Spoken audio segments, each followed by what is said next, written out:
मैं doctor AR Tarkhedkar, vastu, astrology, numerology expert और Vastushastra part 1 to 3 का राइटर, वास्तुशास्त्र की कुछ अनमोल बातें आपके साथ शेयर करने आया हूँ।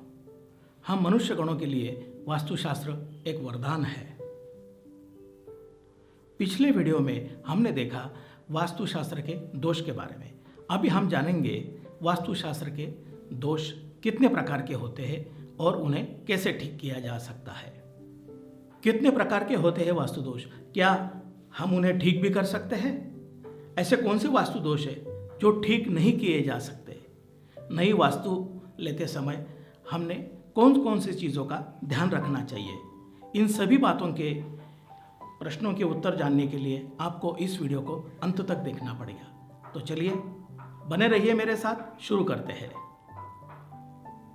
मुख्य 2 प्रकार के वास्तु दोष होते हैं, एक परमानेंट और दूसरा टेम्पररी। वास्तु दोष कोई भी प्रकार का हो, लेकिन नुकसान तो मात्र होता ही है।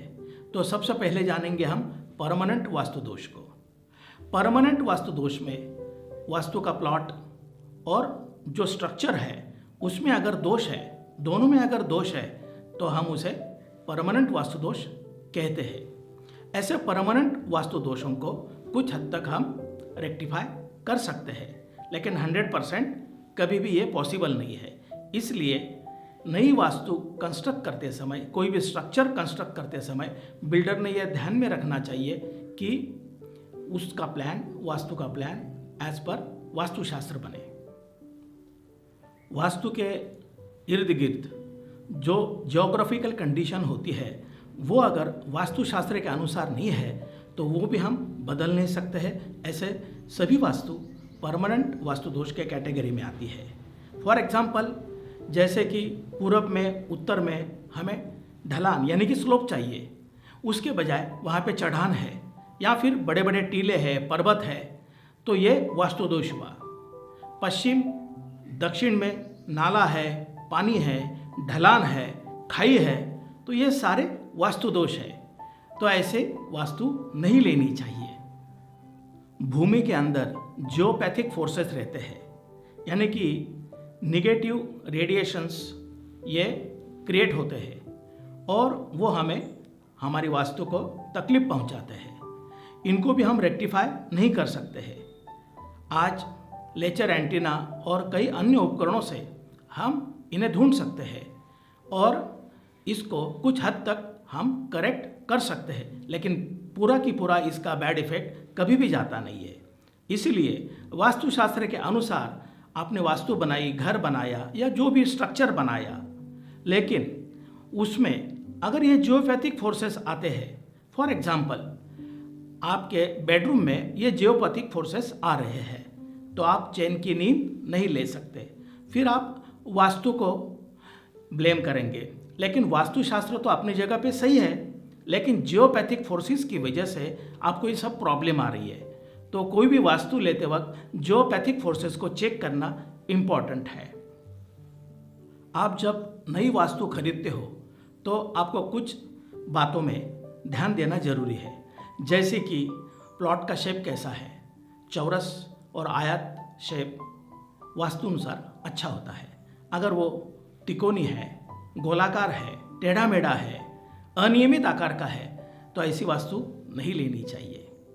अगर स्ट्रक्चर में कोई दोष है, ब्रह्मस्थान में सीढ़ी है या फिर दक्षिण नैऋत्य दिशा में, आग्नेय दिशा में अंडरग्राउंड वाटर टैंक है, तो ऐसी वास्तु नहीं लेनी चाहिए। उस वास्तु का मेन गेट अगर गलत दिशा में या अशुभ दिशा में आ रहा है तो ऐसी वास्तु नहीं लेनी चाहिए। और एक टैंक और बहुत सारी ऐसी चीज़ें हैं जो प्राइमरी हम देख सकते हैं। तो एक उत्तम वास्तुशास्त्री को लेके आप जांच पड़ताल कर लें और उसके बाद आप वास्तु परचेस करें, क्योंकि आपकी मेहनत की कमाई और आपका ये अनमोल जीवन दोनों महत्वपूर्ण है। तो दोनों को आप खतरे में नहीं डाल सकते। कोई भी वास्तु लेते समय आपके मेन डोर के सामने अगर लिफ्ट आ रही है या फिर नीचे उतरने वाली सीढ़ी आ रही है, तो आप उस वास्तु को कभी नहीं लेना है।